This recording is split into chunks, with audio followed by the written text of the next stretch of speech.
अस्सलाम वालेकुम मेरे अजीज हमवतनों, मैं हूं आपका मेज़बान अशर अजीम खान। नाज़रीन, यहाँ पे पाकिस्तान के अंदर सियासत में इल्ज़ामात बढ़ते चले जा रहे हैं। लोगों को फहाश और नंगा करके उनकी वीडियोस जो है वो उनके बच्चों को भेजी जा रही हैं। पाकिस्तान के सियासतदान तक यहाँ पर महफूज नहीं है।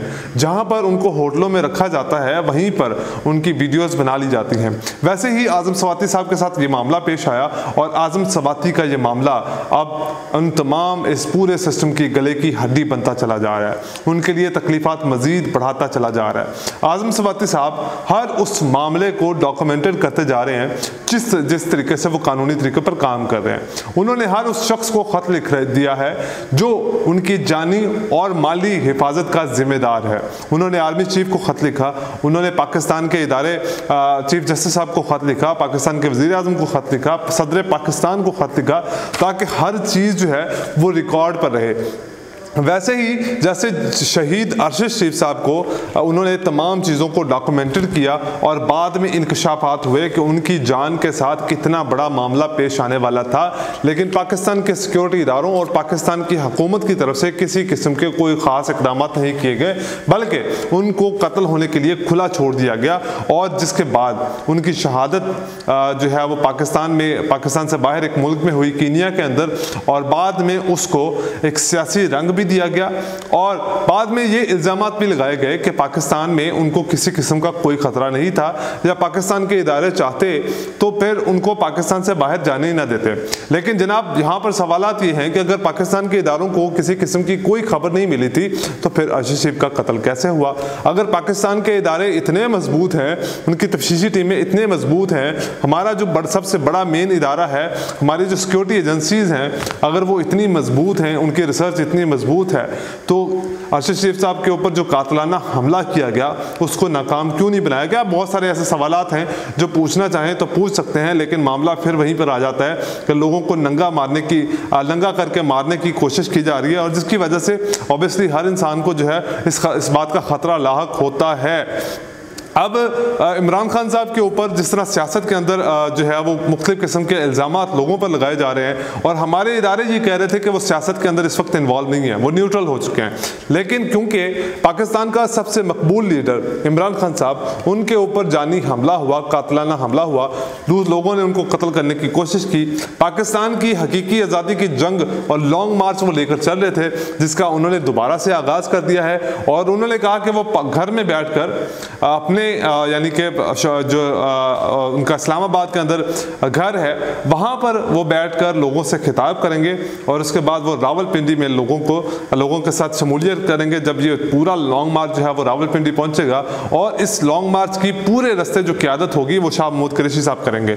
अब इमरान खान साहब के कातलाना हमले के ऊपर उन्होंने कुछ इल्ज़ामात लगाए, और उन इल्ज़ामात में हमारे पाकिस्तान के सदर जो वज़ीर आज़म साहब हैं उनको शामिल किया गया है, पाकिस्तान के वज़ीर दाखिला उनको शामिल किया गया है, और पाकिस्तान के एक आर्मी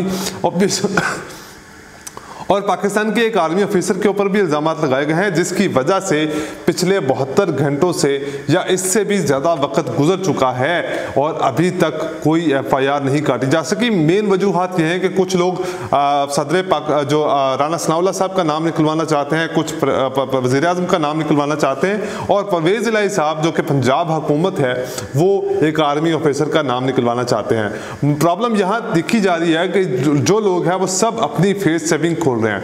परवेज़ इलाही साहब एक अच्छे मशवरे दे रहे हैं, लेकिन मसला यह है कि अगर इमरान खान साहब इस कत्ल का जो साजिश का जो उन्होंने बयानिया बनाया है, इससे उनके बयानिए को काफ़ी ज़्यादा नुकसान पहुंचेगा, और उन्होंने इस बात से सियासी फ़ायदा भी बहुत हासिल किया है, चाहे वो एक साजिश थी या एक जुनूनी आदमी ने मारा।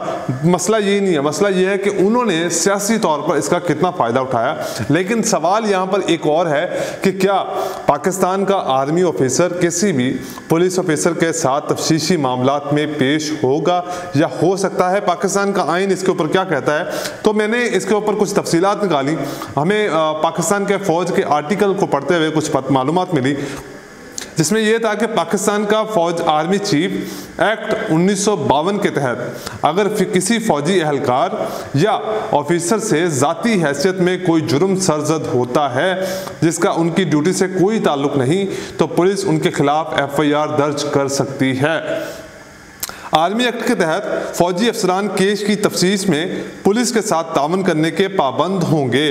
किसी फौजी अफसर के खिलाफ तफ्तीश मुकम्मल होने पर इदारा पुलिस ऑफिसर से ये कह सकता है कि वो खुद इस अफसर का ट्रायल करेंगे। ऐसी सूरत में फौज की जानिब से इस मुकदमे का रिकॉर्ड अपनी तहवील में ले लिया जाता है। अक़वाम मुत्तहिदा के इक़दाम कत्ल के मुकदमे में किसी फौजी की हिरासत में लिए जाने के 24 घंटे के अंदर अंदर उस अहलकार के कमांडिंग ऑफिसर को मुतला करना ज़रूरी है। मुकदमे का तफ्तीशी ऑफिसर अपने इलाके की हदूद के अंदर रहते हुए किसी भी फौजी को जो है वो तफ्तीश के लिए तलब कर सकता है, लेकिन उसे किसी दूर दराज इलाके में तलब करने की इजाज़त नहीं है। और ये ही पाकिस्तान का आइन कहता है। क्या हमारे फौजी अफसरान जो हैं वो पाकिस्तान के आइन से बाहर हो चुके हैं? सवाल ये बनता है कि कानून की बालादस्ती कैसे होगी, कानून और आइन की बालादस्ती कहाँ से शुरू की जाएगी? तो हमें सबसे पहले अपने उन लोगों के ऊपर कानून की आइन और बालादस्ती करनी होगी जो पाकिस्तान के इस आइन के तहत, इस आइन के अंडर काम करते हैं और पाकिस्तान की रखवाली करते हैं। जब पाकिस्तान जिनको अपने पाकिस्तान की अवाम जिनसे जवाब तलब कर सकती है, तो उनके ऊपर पाकिस्तान को जो है उनके ऊपर ये लाजम है कि वो पाकिस्तान के आइन के मुताबिक काम करे। अब यहाँ पर मामला बहुत ज़्यादा ख़राब हो रहा है। परवेज़ इलाही साहब नहीं चाहते, क्योंकि अगर किसी आर्मी ऑफिसर के ऊपर इस तरह का मुकदमा बनाया जाएगा तो टीवी चैनल्स के ऊपर डिबेट होगी, यूट्यूब के ऊपर डिबेट होगी, जो यूट्यूब चैनल्स हैं, जो यूट्यूबर्स हैं वो इसके ऊपर डिबेट करेंगे, सोशल मीडिया के ऊपर डिबेट होगी, टिकटॉक और बहुत सारी ऐसी जो जितनी भी सोशल वेबसाइट्स हैं उनके ऊपर इस मामले को उठाया जाएगा, जिसके बाद पाकिस्तान की फ़ौज के साथ जो मामला जो हैं, पाकिस्तान की फ़ौज की जो इज़्ज़त है वो कम होती चली जाएगी। जिसकी वजह से ये कोशिश की जा रही है कि इस केस को दूर रखा जाए, इस ऑफिसर को दूर रखा जाए। और परवेज़ इलाही साहब इस बात को समझाने की कोशिश भी कर रहे हैं अपने जो कायद हैं इमरान खान साहब को। लेकिन अब इमरान खान साहब को ये लगता है कि जो पंजाब हुकूमत है वो सिर्फ उनको जो फ़ायदा दे रही है, वो लॉन्ग मार्च में उनके बंदे निकलने में उनकी मदद कर रही है, पुलिस उनके ऊपर तशद्दुद नहीं कर रही। अदरवाइज अगर वो एक मुकदमा दर्ज नहीं करवा सकते तो पंजाब हुकूमत उनके किसी काम की नहीं है। लेकिन खैर मामलात यहाँ पर बहुत ज़्यादा ख़राब हैं, बहुत ज़्यादा फ़ायदा भी हो रहा है पंजाब हुकूमत को होने का। ऐसी कोई बात नहीं है, पंजाब हुकूमत होने से ये लोग इलेक्शन की बहुत अच्छे तरीके से तैयारी कर पा रहे हैं। आइंदा आने वाले इलेक्शन के अंदर अपनी इलेक्शन मुहिम के अंदर बहुत ज़्यादा इनको तब्दीलियाँ करनी पड़ी और बहुत ज़्यादा अच्छे फैसले कर किए जा सकते हैं पंजाब हुकूमत होने के बावजूद। अब इमरान खान साहब ने क्योंकि इनकी तकरीर के ऊपर पाबंदी लगा दी गई थी, अब हुकूमत ने 2 दिन पहले ये फैसला किया कि इमरान खान साहब की तकरीर के ऊपर पाबंदी ख़त्म कर देनी चाहिए।